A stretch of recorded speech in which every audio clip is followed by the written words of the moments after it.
వెళ్తే జైలుకి వెళ్తారు, మళ్ళీ బయటకు వస్తారు, శత్రువులు పెరుగుతారు. జైలుకి వెళ్ళి బయటకు వచ్చినప్పుడు ఏమవుతుందో జగన్మోహన్ రెడ్డి చంద్రబాబుని చూశాడుగా. చంద్రబాబుని జైలుకి వెళ్ళిన రోజునే ఇక్కడ ప్రెస్ మీట్ పెట్టి చెప్పాను, మారిపోయింది అబ్బాయి నీదని, నీ స్టోరీ మారిపోయింది.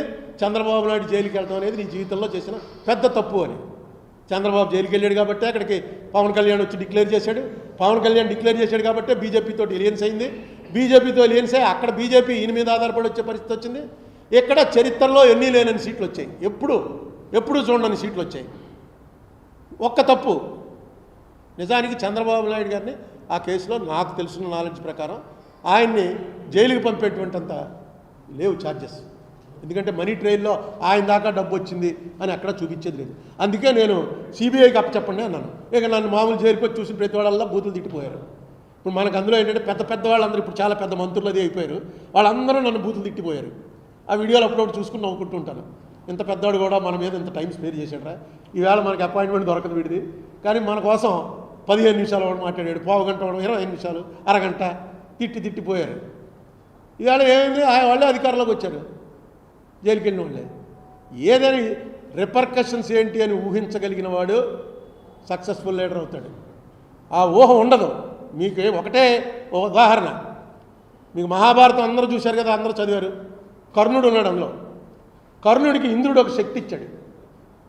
ఇచ్చి ఏంటంటే ఇలాగ కోసి ఇచ్చేసేటప్పటికి ఇంద్రుడికి కళ్ళు తిరిగాయి.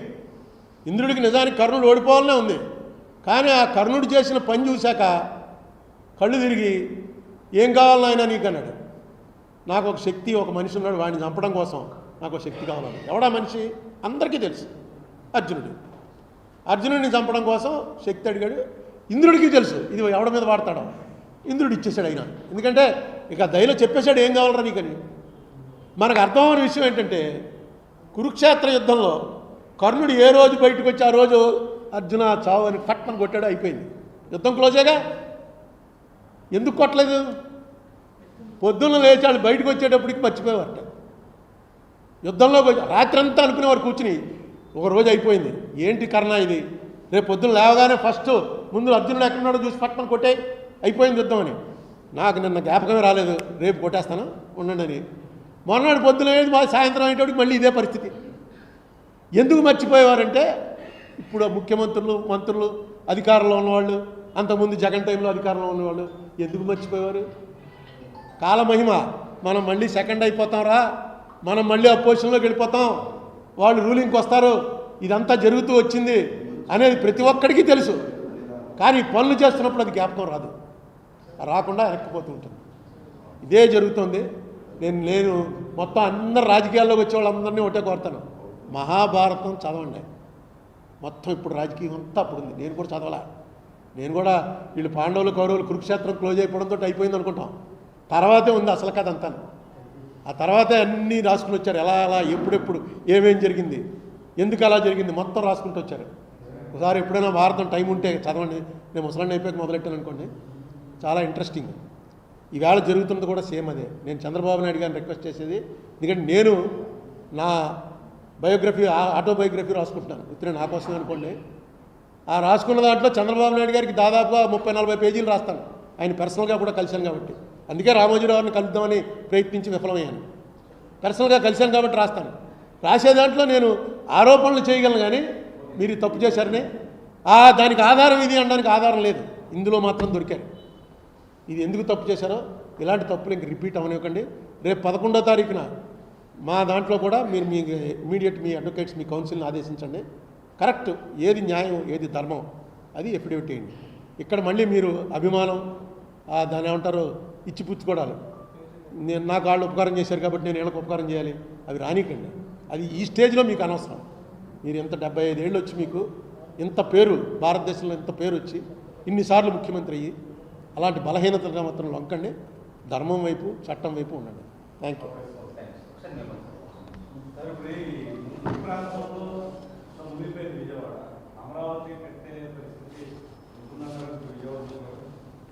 ఇవన్నీ మామూలేనండి. అమరావతి గురించి నేను అనేక సార్లు మాట్లాడాను.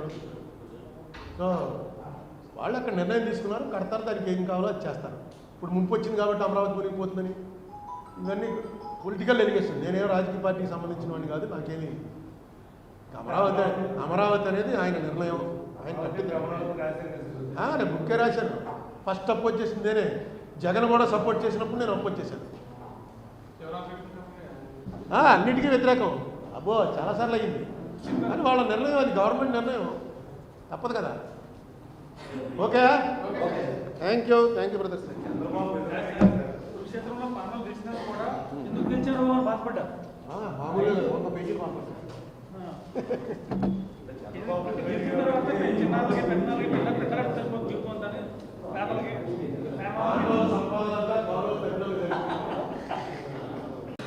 వెళ్తే జైలుకి వెళ్తారు, మళ్ళీ బయటకు వస్తారు, శత్రువులు పెరుగుతారు. జైలుకి వెళ్ళి బయటకు వచ్చినప్పుడు ఏమవుతుందో జగన్మోహన్ రెడ్డి చంద్రబాబుని చూశాడుగా. చంద్రబాబుని జైలుకి వెళ్ళిన రోజునే ఇక్కడ ప్రెస్ మీట్ చెప్పాను, మారిపోయింది అబ్బాయి నీదని. నీ స్టోరీ మారిపోయింది. చంద్రబాబు నాయుడు జైలుకి వెళ్ళడం అనేది నీ జీవితంలో చేసిన పెద్ద తప్పు అని. చంద్రబాబు జైలుకి వెళ్ళాడు కాబట్టి అక్కడికి పవన్ కళ్యాణ్ వచ్చి డిక్లేర్ చేశాడు. పవన్ కళ్యాణ్ డిక్లేర్ చేశాడు కాబట్టి బీజేపీతో ఎలియన్స్ అయింది. బీజేపీతో ఎలియన్స్ అయ్యి అక్కడ బీజేపీ ఈయన మీద ఆధారపడి వచ్చే పరిస్థితి వచ్చింది. ఇక్కడ చరిత్రలో ఎన్ని లేనని సీట్లు వచ్చాయి, ఎప్పుడు చూడని సీట్లు వచ్చాయి. ఒక్క తప్పు, నిజానికి చంద్రబాబు నాయుడు గారిని ఆ కేసులో నాకు తెలిసిన నాలెడ్జ్ ప్రకారం ఆయన్ని జైలుకి పంపేటువంటింత లేవు ఛార్జెస్. ఎందుకంటే మనీ ట్రైన్లో ఆయన దాకా డబ్బు వచ్చింది అని అక్కడ చూపించేది లేదు. అందుకే నేను సిబిఐకి అప్పచెప్పండి అన్నాను. ఇక నన్ను మామూలు జైలుకి వచ్చి చూసిన ప్రతి వాళ్ళల్లో బూతులు తిట్టిపోయారు. ఇప్పుడు మనకు అందులో ఏంటంటే పెద్ద వాళ్ళందరూ ఇప్పుడు చాలా పెద్ద మంత్రులు అది అయిపోయారు. వాళ్ళందరూ నన్ను బూతులు తిట్టిపోయారు. ఆ వీడియోలు అప్పుడప్పుడు చూసుకుని నవ్వుకుంటూ ఉంటాను. ఇంత పెద్దవాడు కూడా మన మీద ఇంత టైం స్పేర్ చేశాడురా. ఈవేళ మనకి అపాయింట్మెంట్ దొరకదు వీడిది, కానీ మన కోసం 15 నిమిషాలు వాడు మాట్లాడాడు, పావు గంట వాడు 25 నిమిషాలు, అరగంట తిట్టిపోయారు. ఈవేళ ఏమైంది, వాళ్ళే అధికారంలోకి వచ్చారు, జైలుకి వెళ్ళిన వాళ్ళే. ఏదని రిపర్కషన్స్ ఏంటి అని ఊహించగలిగిన వాడు సక్సెస్ఫుల్ లీడర్ అవుతాడు. ఆ ఊహ ఉండదు. మీకు ఒకటే ఉదాహరణ, మీకు మహాభారతం అందరూ చూశారు కదా, అందరూ చదివారు. కర్ణుడు ఉన్నాడు అందులో. కర్ణుడికి ఇంద్రుడు ఒక శక్తి ఇచ్చాడు. ఇచ్చి ఏంటంటే ఇలాగ కోసి ఇచ్చేసేటప్పటికి ఇంద్రుడికి కళ్ళు తిరిగాయి. ఇంద్రుడికి నిజానికి కర్ణుడు ఓడిపోవాలనే ఉంది, కానీ ఆ కర్ణుడు చేసిన పని చూశాక కళ్ళు తిరిగి ఏం కావాలని ఆయన నీకు అన్నాడు. నాకు ఒక శక్తి, ఒక మనిషి ఉన్నాడు, వాడిని చంపడం కోసం నాకు ఒక శక్తి కావాలని. ఎవడా మనిషి అందరికీ తెలుసు, అర్జునుడిని చంపడం కోసం శక్తి అడిగాడు. ఇంద్రుడికి తెలుసు ఇది ఎవడ మీద వాడతాడో. ఇంద్రుడు ఇచ్చేశాడు ఆయన. ఎందుకంటే ఇక దయలో చెప్పేశాడు ఏం కావాలరా నీకని. మనకు అర్థమైన విషయం ఏంటంటే కురుక్షేత్ర యుద్ధంలో కర్ణుడు ఏ రోజు బయటకు వచ్చి ఆ రోజు అర్జున చావు అని పట్టణం కొట్టాడు, అయిపోయింది. యుద్ధం క్లోజేగా. ఎందుకు కొట్టలేదు? పొద్దున్న లేచాడు, బయటకు వచ్చేటప్పటికి మర్చిపోయేవారట. యుద్ధంలో రాత్రి అంతా అనుకునేవారు కూర్చుని, ఒక రోజు అయిపోయింది. ఏంటి కర్ణ ఇది, రేపు పొద్దున్న లేవగానే ఫస్ట్ ముందు అర్జునుడు ఎక్కడున్నాడో చూసి పట్టణం కొట్టే అయిపోయింది యుద్ధం అని. నాకు నిన్న జ్ఞాపకమే రాలేదు, రేపు కొట్టేస్తాను ఉండండి అని. మొన్నటి పొద్దున సాయంత్రం అయ్యేటప్పటికి మళ్ళీ ఇదే పరిస్థితి. ఎందుకు మర్చిపోయేవారంటే ఇప్పుడు ముఖ్యమంత్రులు, మంత్రులు, అధికారంలో ఉన్నవాళ్ళు, అంతకుముందు జగన్ టైంలో అధికారంలో ఉన్నవాళ్ళు ఎందుకు మర్చిపోయేవారు? కాలమహిమ, మనం మళ్ళీ సెకండ్ అయిపోతాంరా, మనం మళ్ళీ అపోజిషన్లోకి వెళ్ళిపోతాం, వాళ్ళు రూలింగ్కి వస్తారు, ఇదంతా జరుగుతూ వచ్చింది అనేది ప్రతి ఒక్కడికి తెలుసు. కానీ పనులు చేస్తున్నప్పుడు అది జ్ఞాపకం రాదు, రాకుండా వెనక్కిపోతూ ఉంటుంది. ఇదే జరుగుతుంది. నేను మొత్తం అందరు రాజకీయాల్లోకి వచ్చే వాళ్ళందరినీ ఒకటే కోరుతాను, మహాభారతం చదవండి. మొత్తం ఇప్పుడు రాజకీయం అంతా అప్పుడు ఉంది. నేను కూడా చదవాలా. నేను కూడా వీళ్ళు పాండవులు, కౌరవులు, కురుక్షేత్రం క్లోజ్ అయిపోవడంతో అయిపోయింది అనుకుంటాం. తర్వాతే ఉంది అసలు కథ అంతా. ఆ తర్వాతే అన్నీ రాసుకుని వచ్చారు, ఎలా ఎప్పుడెప్పుడు ఏమేం జరిగింది, ఎందుకు అలా జరిగింది మొత్తం రాసుకుంటూ వచ్చారు. ఒకసారి ఎప్పుడైనా భారతం టైం ఉంటే చదవండి. నేను ముసలాన్ని అయిపోయాక మొదలెట్టాను అనుకోండి, చాలా ఇంట్రెస్టింగ్. ఈవేళ జరుగుతున్నది కూడా సేమ్ అదే. నేను చంద్రబాబు నాయుడు గారిని రిక్వెస్ట్ చేసేది, ఎందుకంటే నేను నా బయోగ్రఫీ, ఆటోబయోగ్రఫీ రాసుకుంటున్నాను, ఉత్తరే నా కోసం అనుకోండి. ఆ రాసుకున్న దాంట్లో చంద్రబాబు నాయుడు గారికి దాదాపుగా 30-40 పేజీలు రాస్తాను. ఆయన పర్సనల్గా కూడా కలిశాను కాబట్టి. అందుకే రామోజీరావు గారిని కలుద్దామని ప్రయత్నించి విఫలమయ్యాను. పర్సనల్గా కలిశాను కాబట్టి రాస్తాను. రాసే దాంట్లో నేను ఆరోపణలు చేయగలను, కానీ మీరు తప్పు చేశారని దానికి ఆధారం ఇది అనడానికి ఆధారం లేదు. ఇందులో మాత్రం దొరికారు. ఇది ఎందుకు తప్పు చేశారో ఇలాంటి తప్పులు ఇంక రిపీట్ అవనివ్వకండి. రేపు 11వ తారీఖున మా దాంట్లో కూడా మీరు మీ ఇమీడియట్ మీ అడ్వకేట్స్, మీ కౌన్సిల్ని ఆదేశించండి. కరెక్ట్, ఏది న్యాయం, ఏది ధర్మం, అది ఎఫిడవిట్ చేయండి. ఇక్కడ మళ్ళీ మీరు అభిమానం, దాన్ని ఏమంటారు, ఇచ్చిపుచ్చుకోవడాలు, నాకు వాళ్ళు ఉపకారం చేశారు కాబట్టి నేను వీళ్ళకి ఉపకారం చేయాలి, అవి రానికండి. అది ఈ స్టేజ్లో మీకు అనవసరం. మీరు ఎంత 75 ఏళ్ళు వచ్చి మీకు ఇంత పేరు భారతదేశంలో ఇంత పేరు వచ్చి ఇన్నిసార్లు ముఖ్యమంత్రి అయ్యి అలాంటి బలహీనతలుగా మాత్రం లొంకండి, ధర్మం వైపు చట్టం వైపు ఉండండి. Thank you.